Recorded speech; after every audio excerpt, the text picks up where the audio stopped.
everybody. My name is Alysun Littlefield, and I am part of the Lemelson Honors Program Senior Cohort of 2020. The title of my thesis is Belonging to the Tribe, New Age Spiritualities in the Erasure of Indigeneity in Pisaq, Peru. In the summer of 2018, I traveled to Peru for fun with another group of anthropology students I met in community college. We went for the same reasons many people do, to see Machu Picchu and experience all the other well-preserved Incan sites that exist in the Sacred Valley. One of these sites, that rests between Machu Picchu and Cusco, is located just above the town of Pisaq, a sleepy Quechuan village with floors made of stone and houses made of adobe. There were a handful of tourists that looked like us, Patagonia brand backpacks, big hiking shoes, and that made sense. Many other people took colectivos and tourist buses for day hikes from Cusco to these mountains, but there was another group that caught me off guard. White people wearing ponchos, dreaded hair, big crystal necklaces, no shoes. So as we sat in a restaurant waiting for the taxi to bring us back to Cusco, I started Googling around. Why does it look like Woodstock all over this remote Andean village? That's when I found the blog post written by anthropologist and travel writer Simon Ugler, who had a lot to say about Pisaq. He explained that Western travelers were flooding Pisaq because of the Sacred Valley Tribe, a group of neo-shamans from Lima that put on ayahuasca retreats primarily for Westerners. And he felt strongly that this was akin to settler colonialism and that this influx of people was doing harm to the people who traditionally practiced ayahuasca. I always believed that travel and cultural exchange was an overwhelmingly positive thing, and I became obsessed with thinking about how maybe I had inadvertently done harm without realizing it. So when I found out about the Lemelson research program here at UCLA, I knew I had to go back and investigate. And I ended up coming to much of the same conclusions as the original blog post. I argue that the New Age movement as a whole disregards calls from Indigenous groups to change the way they interact with Indigenous practices. I argue that the New Age community views itself as inheritors of Indigenous spiritualities, thereby erasing Indigenous worldviews while co-opting practices. The ayahuasca neo-shamans in Pisaq, along with the rest of the New Age community that has been built around them, have eliminated Indigenous peoples from the public practice and marketing of plant medicine and other ceremonies. This erasure is consistent with other instances of settler colonial attitudes and actions, as laid out by scholars such as Veracini and Wolf. So what does any of that mean? When I returned to Pisaq, I found out a lot more than ayahuasca was being done here, and realized this phenomenon isn't particular to just Pisaq. This community was part of the larger New Age spiritual community, a collection of spiritualities which is most often practiced by middle-class Westerners and is characterized by a borrowing from an eclectic amalgam of beliefs and practices in search of personal transformation and spiritual growth. Within this community, there were many different yoga studios, Hindu kirtan practices, sweat lodges, meditation, basically a random combination of indigenous spiritualities from all over the world. Pisaq is one of many spiritual hubs, with connections to Sedona, Arizona in the United States, Ubud in Bali, and San Marcos La Laguna in Guatemala. Indigenous peoples, most notably American Indians, have made it clear they do not condone these practices. The Southwestern American Indian movement released a statement in 1984 characterizing New Age spiritualities as a direct attack and theft from Indian people, and announced that they condemn those who seek to profit from Indian spiritualities. The National Congress of Indians in 1993 approved a declaration of war against those they accused of exploiting sacred rituals, citing non-Indian wannabes, hucksters, cultists, commercial profiteers, and self-styled New Age shamans.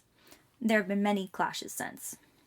But ayahuasca in particular is an important practice in understanding what's going on with indigenous peoples in Peru, both in the jungle and in the Andes. Ayahuasca is an hallucinogenic plant mixture containing the psychoactive harmala alkaloids and dimethyltryptamine, or more commonly known as DMT. Ayahuasca uses in Peru were traditionally centralized near Iquitos, in the northern Amazonian region, where shipibos, traditional ayahuasca pourers, went through years of training, maintained a strict and limited diet, even going through years in isolation, before being trusted to safely administer ayahuasca. But this all changed after an American conference and a National Geographic spread promoting ayahuasca to tourists changed the flow of outsiders from 200 in 2005 to thousands in 2006. As these numbers have continued to grow, more and more people who have not been properly trained are holding expensive and dangerous ceremonies.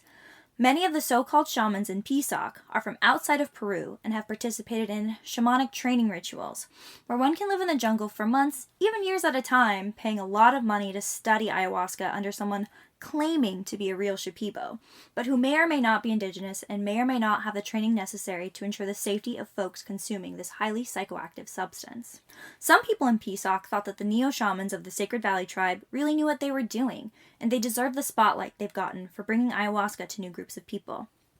Others felt that it didn't matter how you took ayahuasca, whether in the jungle or from a neo-shaman, as long as you personally had the right intentions with the plant. Still, others expressed concerns. One person said, "I cannot believe someone that goes 6 months to the jungle then comes back a shaman." Another person said, quote, "I think you also get a lot of people who feel a bit lost. It feels like Pisaq can sometimes be a magnet for that," expressing concerns over the overuse and abuse of ayahuasca by some of the people in Pisaq. These concerns were mirrored by ayahuasca tourist scholars Marlene Dubkins de Rios and Roger Rumriel, who noted that the cultural and ritual context for drug use is crucial in minimizing abuse, and that with white neo-shamans, these contexts have been erased. I argue that besides having an effect on tourists, neo-shamans also have an effect on indigenous peoples whom they are mimicking. For this, I refer to Standing Rock Sioux scholar Philip Deloria and Cherokee scholar Raina Green's work on the theory of playing Indian. They point out that after the rise of industrial capitalism in the United States, people turned to American Indians to reconstruct the rugged ideals of the American frontier. You saw the rise of scouting, the Boy Scouts, Campfire Girls, a whole movement conflating outdoor activity with American Indians. This then turned into a dismissal of Indian understandings over their own traditions, with the claim that modern Indians were part of the same modern industrialization and had therefore lost their Indianness. The idea was that if Indians were going to give up their ways of life, it was the duty of white Indian hobbyists to collect and reconstruct authenticity. Both Green and Dopkins de Rios believe that this removal of Indians from their practices represents a psychological death of indigenous peoples in the minds of those white practitioners. If Indians no longer exist, white people then set themselves up to be heirs to these traditions. In neo-shamanism, there's no longer a need for any indigenous peoples in the process. A generation of people have learned from indigenous peoples in the Amazon and have determined that their understandings of these practices are superior in their spiritual depth, and so the neo-shamans in Pisaq have positioned themselves as the people most well-equipped to pass these practices on to tourists.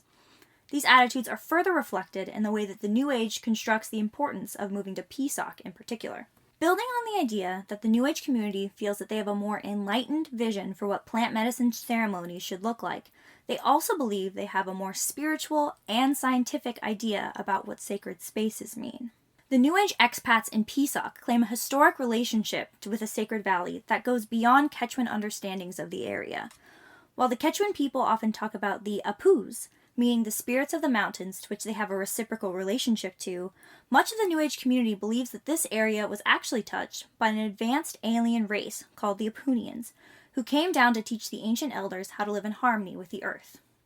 Many believe that the Apunians still have a relationship to the area, and so can most easily be contacted there from a practice called channeling. This practice uses a variety of techniques, plant medicine, meditation, etc., in order to contact ethereal beings, ranging from aliens to ancient spirits. Many of the expats cite this alien race as to why they felt called to move to Pisaq. But even those who don't necessarily buy the idea of ancient aliens still feels like they have some connection to indigenous sacred sites. They believe that ancient indigenous peoples were far more connected to the earth and their spirituality, so if they felt called to a certain area, it must be because that area contained a strong spiritual energy. While many think of this as a celebration of indigenous knowledge, how it plays out is that non-indigenous spiritual seekers now feel that they have a legitimate claim over indigenous land and believe they are better equipped to understand ancient history than indigenous peoples themselves, which follows the playing Indian mindset to its final conclusion. The elimination of indigenous peoples from their practice is then translated to an elimination of indigenous peoples from their land, and that is why Pisaq arguably represents a settler colonial project. Just as Deloria spoke about a disillusion with urban industrialization, Lorenzo Veracini says that the basis for colonization is a perceived, unsolvable problem with the homeland that prompts the need to flee to some kind of nostalgic promised land. Veracini makes the comparison of the Protestants leaving England for a free new world to white flight, a time when white people in the United States fled the racial turmoil of the city to the pastoral, idyllic life of the suburbs. I argue the move to Pisaq fits into this pattern as well. Many people in Pisaq told me that the reason they moved away from their home countries was some kind of perceived threat ranging from the alleged dangers of genetically modified food or 5G cell service, to the increase of government surveillance and the brainwashing of mass media, or even taking it as far as to believe that there really is a shadow government built to block the messages that we should be receiving from the alien race trying to enlighten humanity. For them, Pisaq represents the spiritually rich alternative to the corruption of home. But again, colonization in any of these instances is predicated by an elimination of existing natives, the view that the land is open for the taking. By discrediting the validity of indigenous practices and Quechuan understandings of the land, the New Age and Pisaq has set themselves up to be the rightful heirs of these lifeways, and that is what is actively playing out in Pisaq now. But settler colonial scholarship also acknowledges that it is unrealistic and questions the utility of everyone simply returning to their homelands and pretending colonization anywhere never happened. Instead, decolonization should be about imagining a future where the indigenous-settler relationship remains meaningful and ongoing as it is decolonized, and that a positive vision of a more meaningful and sustainable relationships with the places we inhabit and all its communities should continue to be brought forward.